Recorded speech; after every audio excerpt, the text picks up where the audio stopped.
My name is Celeste Liversidge. I'm an adoption attorney and the founder of AdoptMatch, the first ever mobile app that helps expectant parents considering adoption find the right adoptive parents for their unborn child. AdoptMatch was created as a solution to the problems we often encounter in our work as adoption attorneys. These problems include failed adoptions, exorbitant costs, broken promises, and unmet expectations, and are often caused by a lack of support and education for both the birth parents and the adoptive parents. But sometimes these problems stem from a failure of the adoption professionals, the ones who are supposed to be helping the adoption run smoothly. Unfortunately, some of these so-called professionals view adoption primarily as an opportunity to make a profit. If they were upfront and honest with everyone involved, the adoption may not go forward, so they intentionally keep the parties in the dark. And when this happens, lots of problems arise. And in the end, the child being adopted also suffers. It's a hard fact to face, but when it comes to ethics in domestic adoption, we've got a long way to go. But AdoptMatch is on a mission every single day to raise those ethical standards in domestic adoption and to inspire others to do the same. So what does a mobile app have to do with ethics? AdoptMatch is a connection point. We leverage modern technology to connect expectant parents considering adoption with waiting adoptive parents. Well, there's nothing terribly revolutionary about that. There are lots of examples of mobile apps being used to connect people with what they need.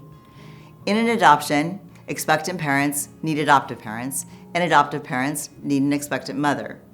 And they both need adoption professionals to assist them. But connecting people who need one another is just the beginning of the AdoptMatch story. See, AdoptMatch is different. AdoptMatch has standards. So what qualifies an adoptive family to be a part of AdoptMatch? There are two main requirements.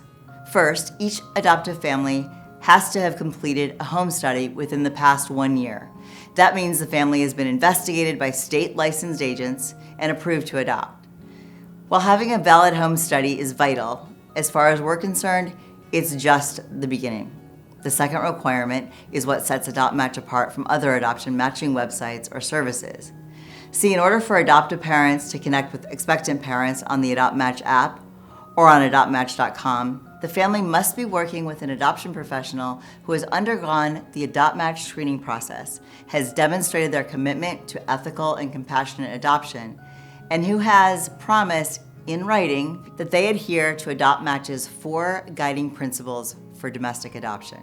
So what are those guiding principles? AdoptMatch guiding principle number 1. Each expectant mother will be provided her own separate legal representation. AdoptMatch guiding principle number 2. The adoptive parents and expectant parents will come to a specific agreement, preferably in writing, about post-adoption contact before any paperwork is signed. AdoptMatch guiding principle number 3 is that the agency or attorney will be transparent with adoptive parents about the fees they charge and will abide by a fee structure that is both reasonable and justified by the services they are providing. AdoptMatch guiding principle number 4 is that the agency or attorney will make sure the birth parents have access to adequate post-placement counseling with a licensed therapist experienced in adoption-related grief and loss, both before, during, and after the placement. To learn more about AdoptMatch, visit adoptmatch.com.